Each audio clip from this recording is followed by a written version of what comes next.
वैष्णवी हगवणे प्रकरणातील फरार आरोपी निलेश चव्हाणला अखेर नेपाळमधून अटक। वैष्णवीच्या बाळाला घेण्यासाठी आलेल्या कसपट कुटुंबावर बंदूक रोखत धमकावल्याचा आरोप।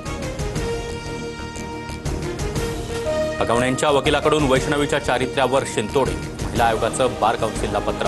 अशा संवेदनशील प्रकरणांबाबत माध्यमांमध्ये बोलताना वकिलांनी भान ठेवावं। रुपाली चाकणकर संतापल्या। अजित पवार गोचिडासारखं अर्थ खात्याला चिटकून बसल्या। अजित पवार आम्हाला कधीच जवळचे वाटले नाही, लक्ष्मण हाकेंची टीका। लक्ष्मण हाके हे देशी दारूचे ब्रँड अँबॅसेडर। हाकेंना महाराष्ट्रात फिरणं मुश्किल होईल। अजितदादांवरील टीकेनंतर सूरज चव्हाण आक्रमक। लक्ष्मण हाकेंचा ढेकूण असाही उल्लेख। दोन्ही पवार एकत्र येण्याला सुनील तटकरे आणि प्रफुल्ल पटेल यांचा विरोध। शरद पवार अजित पवार एकत्र येण्यावर संजय राऊतांचा मोठा दावा। राष्ट्रवादी काँग्रेसच्या विलीनीकरणाबाबत अद्याप कोणताही प्रस्ताव नाही, मग विरोधाचा प्रश्न येतोच कुठे? राऊतांच्या दाव्यावर सुनील तटकरेंची प्रतिक्रिया।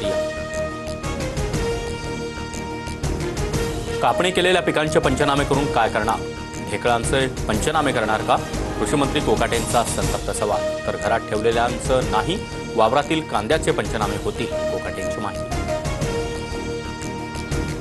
हसन मुश्रीफांचे पुत्र नावीद मुश्रीफ गोकुळचे नवे अध्यक्ष। नावीद मुश्रीफांच्या निवडीनंतर मुश्रीफ समर्थकांचा जल्लोष। स्वित्झर्लंडमध्ये बर्ज ग्लेसियर हिमकडा कोसळला। ब्लॅटेनगाव 90% उद्ध्वस्त। अनेक घरं बर्फाच्या ढिगाऱ्याखाली। 300 लोकांना सुरक्षित स्थळी हलवलं। एकाचा मृत्यू तर एक जण अद्यापही बेपत्ता।